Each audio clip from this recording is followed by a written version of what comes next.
Good afternoon, Abbotsford residents. I'm Mr. Pelican. I'm running for Commander-in-Chief of Abbotsford to forensic audit the books after Darren Braun, the Mayor's son, Economic Development Officer, showed the illegal criminal acts of winning decisions over the general public by collaborating with councils on job sites, and the Mayor's partnership with Ron Funk, and the MP's son-in-law in with Ron Funk, Devon Roy Pacific Peak Homes.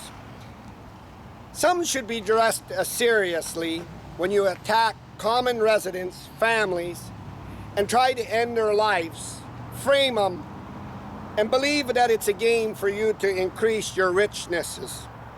And it would take, when this is taking place, your MLAs and MPs to call it out, but they created an alliance with Henry Braun. But in this case, it took the RCMP, when the information came from Darren Braun, to piss on the Abbotsford police, knowing that criminal reports, chasing me around, blocking me out of the election, was to increase Ross Siemens' chances to be Henry's lackey in the city for all these decisions. The Cooper's Farm, running developments and everything. Why I lobby for the RCMP is because when they come in, criminal charges fly everywhere, on MLAs, MPs, and even into the Premier's office. The constant beat down on my life is unbelievable. But there's good people involved in this. I showed you John Rustad came to Abbotsford, sat with the homeowners. I showed you Bill Van Der Zam, I showed you Gurpreet Rai, I showed you Eric Nivel, I showed you all the people that were involved. Without the knowledge of Henry Braun and Henry establishment involved. But I also showed you the attack on South Asians, Councillor Mogale, by the police task force under Henry. The dirty police officers of Keelan Olenoff telling me to drop a video and lawsuit with homeowners of Henry Havoc Council, or he'll personally bury me. Keelan, and then Gertie Purdy, the attempt on my life of threatening Abbotsford residents for protesting. He was going to pull and impound and everything. And you knew that was a lie because you need court orders. And you saw this. And Mike Sir circling the task force at my house, impeding me to make sure Ross Siemens got. Darren Braun opened that door. Yeah, RCMP emission said we need you to run. This was paying a rich, top, elite police officers by these mobs, as Pierre Poilievre called it, the M&Ms. And we knew the Abbotsford police could lie and cheat and fraud with their friends to bring investigations and slow things down, and then block doors by not creating criminal reports, playing games, and not taking evidence before the courts. And not doing the body of the law, putting everything in trouble because Henry was ordering them. And we knew that. It took great people that were involved, and this is why John Rustad of the BC Conservatives sat in Abbotsford's homes. A few weeks ago, I showed you the Abbotsford police pulling me from my vehicle and making accusations that they had a bar that I was at, that I was totally drunk. It is their responsibility, the RCMP said, to give you the bar's number, its address, and everything so your lawyer can sue it for damaging your character as a politician and everything. The Abbotsford police officers didn't come with that bar and that name of that bar so I could talk to them because they were making lies up. Colin Watts didn't do it because David Eby sent him in here to clean up the bloody mess. And restricting it, but the wisdom and the knowledge of the RCMP knew that there's dirty officers because the bar is supposed to be given to my lawyer to sue. And the entrapment and making false accusations, and this beatdown has took place many times on me. I told you they GPS my phone when I'm in town and out of town. I showed you that they knew I was in Merritt to talk to the minds of Peter Mellibard and Todd Stone to help show what Todd Stone was doing behind David Eby's back. But I showed you these job sites and this stuff was being done, but I showed you the city auditorium where you could speak. Henry was blocking it and controlling it. But it was his own son that opened the door on everybody that stood that they were above the law. Mike de Jong's illegal party on Bell Road, all the people are drunk, intoxicated, driving, and the Abbotsford police were called out and didn't do it. Today, you know I was in town to do some videos and check on the job sites that Henry's son, Blue Sky, runs that's sitting idle now, and on Polygon, which is Cooper's Farm, and on Ledgeview, up at Ledgeview, and I made a video at Corky's Newfeld's office. Here's what happened. Abbotsford police officers in the marked cars had drove by, and I saw them, and they know when I podcast, you could see them usually on every podcast driving by. And they know these locations as job sites. They know the Abbotsford police are gone. They're gone. And I know it's the top police officers because you know you should be talking to the EDA that witnessed it. Today I did a video in front of Corky Newfeld's office. I left Corky Newfeld's office to go the back roads up to McGee Ledgeview Golf Course to check why Polygon's job ain't going forward, because they're scared when Henry Block, the Mackenzie, or the multi-billionaire in Augustine, to blackjack him to get Polygon the job because he couldn't get in the back pockets. Here's what took place. A big silver Ford followed me and was in behind me. And I watched him through the rear view mirror that he wasn't on the phone. And I watched him quite some time, and he followed and he followed and he tailgated me. And on McKee, I watched this took place, but I was driving. And I watched him stalk me and follow me. In the corner of McKee, he sped up and crossed the yellow lane to get to my driver's side window in this Ford brand new pickup. Clean shaved, tanned and everything. And said these words to me: "Pull the fuck over right now, Mr. Pelican. I'm an Abbotsford off-duty police officer." I assumed, looking at him, I knew he was probably a cop. And I knew he had to be high up because he has to be making big payments on that brand new truck. And I knew that the video I made at the TransLink workyard digged into Henry and Peter Millibard. And I knew Peter Millibard was coming in town to do a fundraiser, and he's probably going to get Pam behind him, another NDP, because he's got God Stone with him. And I knew he'd hurt the soft spot. But this cop had did road rage on the McKee thing and identified he could show me his badge.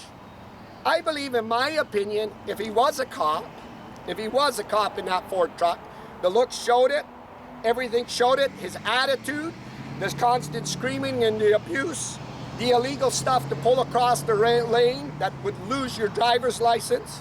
He knew when I touched the phone to the lawyers and everything, and he knew my name. He knew my name. And he didn't pull up and say, "Hey, I'm an Abbotsford police officer, and we're gonna, I just been following you, and you've been doing maybe another drinking and driving thing." I didn't. I worried that he was gonna try to isolate me in the bush and then maybe put a bullet in my head, throw a gun on me and leave because Henry needs it stopped. You got the upper top of the Abbotsford police in trouble.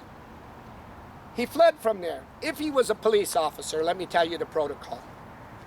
He would have called it in on his phone when he was following me and I didn't see him through the rear view mirror telling my license plate. And then he had enough time that the Abbotsford police, who GPS my phone and know my address and know everything, could phone me and say, "Yeah, he is a cop," and didn't. But then he scurried off up there in the woods when he fled, when he knew that phone was touched and he knew a chance of his plate could. But I presume if he wasn't a police officer, he said he was going to call it into the Abbotsford police, but I have made that complaint already through 911 today. And the Abbotsford police, let me give you a compliment. The person that called me back was a woman officer, followed protocol procedure. I made it clear that I can't find a one-woman officer doing this dirty garbage because Henry couldn't own them. They knew it's wrong on families. And I complimented her. She's making files and everything. But if he is a police officer, he should have called it in before me. And he should have had that done. And then he should have had the police at my house where I live, and he didn't do that. So if he ain't, he's assuming the role of the police officer, and we know it's a big silver Ford pickup. And I asked the lady in the police board today that phoned me, the police, that if there's a Ford pickup, I need it immediately. And I don't need Colin Watts to crawl in on the 6th at the mayor's breakfast to try to prop this up. You got top elite police officers now doing road rage and threatening. Henry will do anything now to stay out of jail, and he knows the walls are against him because Yuri's running. It won't take me long now to find that Ford pickup because Abbotsford Police, I want to make it clear to all officers, investigating officers, and people there. If any young man drive that Ford truck and it's in there, I will find it, and you know I'll come after it. We saw what A.P.D did for a favor for another officer, and we saw what another officer did for his buddy when he smashed my camera and made accusations. They needed to cover up, and they were being rewarded. But you got the top of the police officers. How do I assume, and in my opinion, he's the top? Guys on the police force at the bottom make about 50, 60 grand. They got to pay rent, and they can only drive garbage cars off duty. The top elites make more money, so they can afford them big trucks. But I'm adamant now about the road rage, the threat, the isolation, the stalking, and the abuse. If he was a police officer, now to kick him and kick him hard. Put his name, and I will get his name, even if he's undercover, through ICBC, and I will identify that. These dirty, filthy men, and then I will go through the ropes of finding out, like Simon Gibson said, he's worried everybody's phone's tapped and the RCMP are searching emails. And if there's any calls to Mike DeYoung, Ed Fast, Keelan Olenoff, A.P.D, by that officer, I will find it. The top at the top believed that they were untouchable. Olenoff did what was wrong, threatening, and he didn't think he could ever get caught. But Colin Watts has got a bigger problem coming.